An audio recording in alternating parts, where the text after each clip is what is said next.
कल 30 जुलाई बरोज़ शनिचर रियाद के वज़ीर आला नवमुंतखब वज़ीर आला एकनाथ शिंदे मालेगांव के दौरे पर हैं। यहाँ वो पुलिस क्वार्टर समेत कई अहम तामीराती कामों का इफ्तिताह भी करेंगे। वहीं मालेगांव कैंप रोड से मुत्तसिल पुलिस परेड ग्राउंड पर भी वो एक बड़ी सभा से खिताब करेंगे, जहां दादा भुसे और नासिक ज़िला के उनके हामियों के ज़रिए वहां उनका इस्तकबाल किया जाएगा। एकनाथ शिंदे उसके बाद मनमाड़ रवाना होंगे, जहां सुहास कांदे के ज़रिए उनका इस्तकबाल किया जाएगा। वहीं एकनाथ शिंदे मनमाड़ में सुहास कांदे के राब्ता ऑफिस पर भी लोगों से मुलाकात करेंगे। मालेगांव में उनके कल के दौरे को लेकर तैयारियां ज़ोरों से जारी है। ईदगाह ग्राउंड के पास में बड़ा मजबूत वाटरप्रूफ सामियाना लगाया गया है। बारिश में भी सभा हो सके इस तरीके के इंतजाम किए गए हैं। वहीं कल दादा भुसे ने प्रेस कॉन्फ्रेंस लेकर भी शहरियान से और नासिक ज़िला के अतराफ के लोगों से शिरकत की गुजारिश की है। बारिश हो जाने के सबब तादाद में कच्चे इलाकों से आने वालों की तादाद में कमी वाक़ई हो सकती है। उसके बाद भी इंतज़ामिया तैयारियों में मशगूल है। कल सैफ न्यूज़ पर आप देख सकेंगे बराह रास्त एकनाथ शिंदे के तमाम दौरे की तफसीलात सैफ न्यूज़ यूट्यूब चैनल पर। दोस्तों, शहर के मशहूर सनती घराने और मरहूम कोहना मस्को शायर शब्बीर अहमद शाद के साहबजादे कारपोरेटर मंसूर अहमद शब्बीर अहमद का जुमा की अव्वलीन सातों में विसाल हो गया। जुमा बाद आयशा नगर कब्रस्तान में तदफीन अमल में आई, जहां इल्मी, तालीमी, सियासी, समाजी सरकर्दा अफराद शरीक रहे तदफीन में। मंसूर शब्बीर अहमद रोज़ अव्वल से ही निहाल अहमद के मानने वाले समझे जाते थे। निहाल अहमद के साथ उन्होंने सियासी, समाजी तहरीकात में वाज़े तौर पर हिस्सा लिया। 2 मरतबा कारपोरेटर भी रह चुके हैं। जुमरात की रात जब उन्हें प्रेशर लो होने की वजह से शिकायत हुई तो मुकामी डॉक्टर से रब्ता कायम किया गया। करीब के एक डॉक्टर ने मशवरा दिया कि इन्हें किसी बड़े हॉस्पिटल में मुंतकिल किया जाए। तब उनके बच्चों ने, उनके अफराद खाना ने उन्हें एकरा हॉस्पिटल में ज़ेर इलाज किया। एकरा हॉस्पिटल में ज़ेर इलाज रहते हुए सुबह 5 बजे ज़िंदगी साथ नहीं दे पाई और उनका विसाल हो गया। दोपहर बाद तदफीन में शहर के सरकर्दा अफराद शरीक थे। सभी ने मग़फ़िरत के लिए दुआएं की। अदारा सैफ न्यूज़ भी मरहूम की बाल बाल मग़फ़िरत के लिए दुआओं का तालिब। शहर में कई कारपोरेटर्स ऐसे हैं जो अपनी सीनियरिटी, अपने असर रसूख और ताल्लुकात की बिना पर बराह रास्त तो भी रियासती वज़रा से, मुतल्लिका महकमों से, दीगर मिनिस्ट्रीज से रब्ता करके अपने इलाके में फ़ंड लाने की कोशिश करते हैं।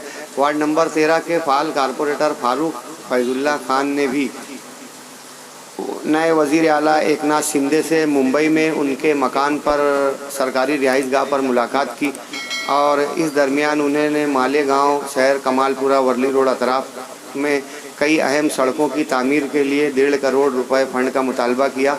ताल्लुकात होने की बिना पर वज़ीर आला की जानिब से मुमकिन यकीन दहानी की गई, जिसकी जल्द ही मंजूरी हासिल की जाएगी। फारूक फैजुल्ला खान ने आज सैफ नुमाइंदों को इत्तला देते हुए बताया कि जल्द ही इस बाबत मुस्बित इक़दाम होने की यकीन दहानी है।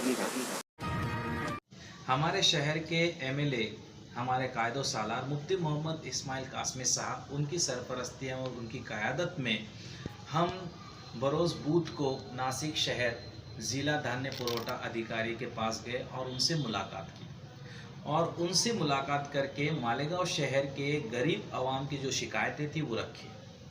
उसमें सबसे पहली आवाम की यही शिकायत थी कि ऑनलाइन सिस्टम मालेगांव शहर के अंदर एफडीओ का बंद है और इसी वजह से ऑनलाइन कई लोग के प्रॉब्लम्स आ रहे हैं, जिनका थंब नहीं आ रहा है, जिनको राशन थंब नहीं होने की वजह से अनाज नहीं मिल रहा है, जिनके नाम बढ़ाने हैं, घटाने हैं, ये सब ऑनलाइन सिस्टम से जुड़े हुए मामला जो है वो यहाँ से हल नहीं हो रहे थे।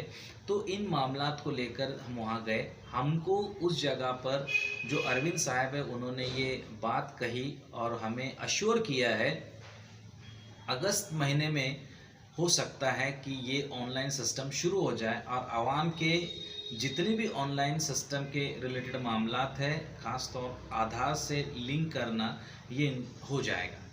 दूसरी बात यहाँ हमने ये रखी थी कि पीले राशन कार्ड जिनके पुराने हो गए, जिनके फट गए, काफ़ी उनको मतलब आज अगर जीवनदायी में कई फ़ायदा उठाना है तो उनको राशन कार्ड नहीं होने की वजह से वो फ़ायदा उठाने में दिक्कत हो रही है।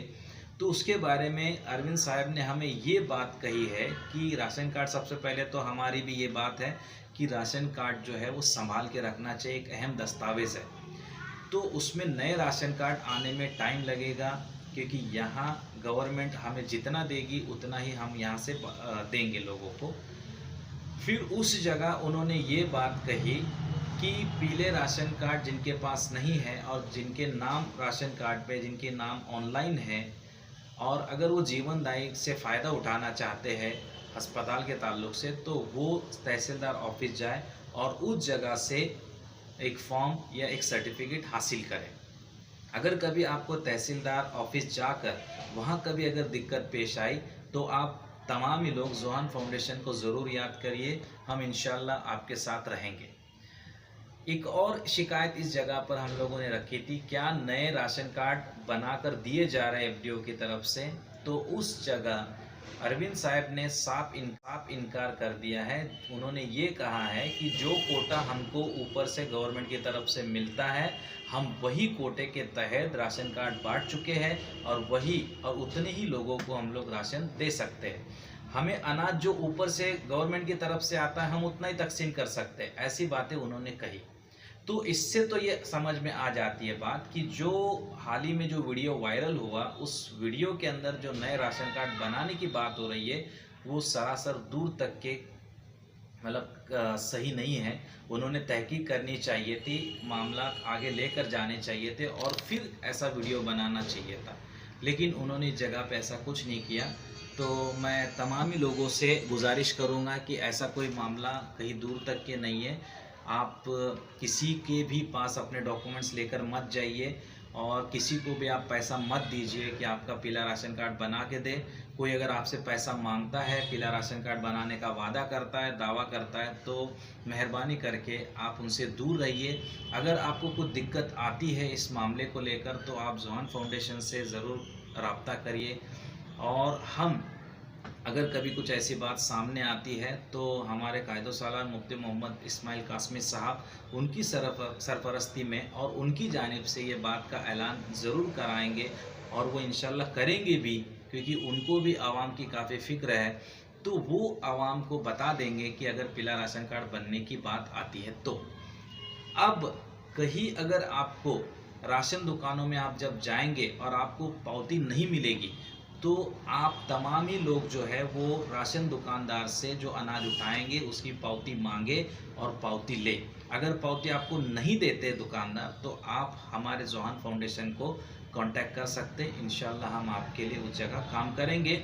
ये बात मैंने अरविंद साहब से ज़रूर की थी, क्योंकि हमारे राशन दुकानों पे राशन जब लिया जाता है, अनाज जब लिया जाता है तो उस जगह पे पावती दुकानदार नहीं देता है। तो उन्होंने साफ इन लफ्ज़ों में कहा है कि जो जहां ऐसा अगर प्रॉब्लम आता है तो आप हमें कांटेक्ट करें, शिकायत करें, उसके ऊपर हम एक्शन ज़रूर लेंगे उस दुकानदार पे। सेहत जो है वो अल्लाह पाक की एक बेहतरीन नेमत है, उसकी कद्र करनी चाहिए हमें। मगर आजकल मौजूदा माशरे में इस तरह नशा और चीज़ों का इस्तेमाल दिन ब दिन बढ़ता जा रहा है, तो काबिल तशवीश है। गुटखे की लानत जो है दिन ब दिन हमारे माशरे में बढ़ती जा रही है। मर्द हो तो मर्द, औरतें और बच्चे भी इससे महफूज नहीं हैं। और मेरा ऐसा मानना है, और ये बात किसी हद तक सही भी है, कि कोई भी नशा करना किस्त में खुदकुशी करने के मुतरादिफ होता है।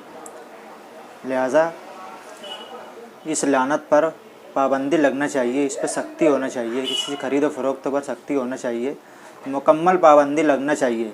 और गुटखा जो इस्तेमाल करते हैं, जो नशा और चीज़ें, बीड़ी सिगरेट हो, गुटखा हो, या कोई भी नशा और चीज़ जो इस्तेमाल करते हैं, उनसे मैं दरख्वास्त करता हूँ कि खुदारा अपनी सेहत का नुकसान ना करें, अपनी कमाई से, अपनी मेहनत की कमाई से बीमारी ना ख़रीदें, और गुटखे का इस्तेमाल जल्द अज जल्द बंद कर दें, ताकि हमारा माशरा इन सब बीमारियों से महफूज रहे। न जाने कितनी अमवात गुटखे से हुई हैं, कैंसर जैसे मोज़िम मर्ज़ से लोग जूझ रहे हैं, कितने लोग मौत की आगोश में पहुँच गए हैं। और सरकार की भी और इंतज़ामिया की ज़िम्मेदारी है, पुलिस डिपार्टमेंट की भी, कि इस पर पाबंदी लगाए, इस पर कदगन लगाए, जो ये रैकेट चलाते हैं गुटखा वाले, उनको उनके ऊपर सख्ती से कार्रवाई करके इस लानत को हमारे शहर से, हमारे रियासत से और हमारे मुल्क से ख़त्म करवाएं। ये वक्त की ज़रूरत है। मालेगांव शहर के अंदर पान पट्टियों पर गुटखा और पान जो तो खुलेआम फरोख्त किया जा रहा है, जबकि महाराष्ट्र सरकार ने गुटखा खोरी और गुटखा फरोख्त करने के ऊपर पाबंदी लगा चुकी है। उसके बावजूद भी मालेगांव के अंदर खुलेआम गुटखा फरोख्त किया जा रहा है और शासन प्रशासन उसके ऊपर कोई कार्रवाई नहीं कर रहा है।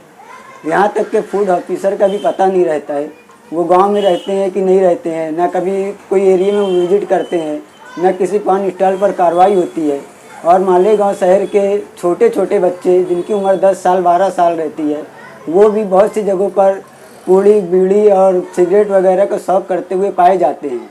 उसके बावजूद भी फूड ऑफिसर की तरफ से कोई कार्रवाई नहीं होती, जबकि हिंदुस्तान के कायदे के अनुसार जिस भी बच्चे की उम्र 14 साल से कम है, उस बच्चे को पनपट्टी पे या ऐसी कहीं भी जगह पे जहाँ पे नशा आवर रसिया मिलती है, वहाँ पर जाने पे और उनको नशा आवर रसिया देने पर पूरी तरीके से पाबंदी है। उसके बावजूद भी छोटे छोटे मासूम बच्चे लोगों को पूड़ी भी दी जाती है और उनका शौक भी करते हैं। हम फूड ऑफिसर से गुजारिश करेंगे कि वो सख्त से सख्त कार्रवाई करें और जो भी पूड़ी और पान मसाला है उसे जब्त किया जाए और आवाम को एक राहत के साथ लेने के लिए रास्ता साफ किया जाए। इतना ही बोल के मैं अपनी 2 बात खत्म करूँ।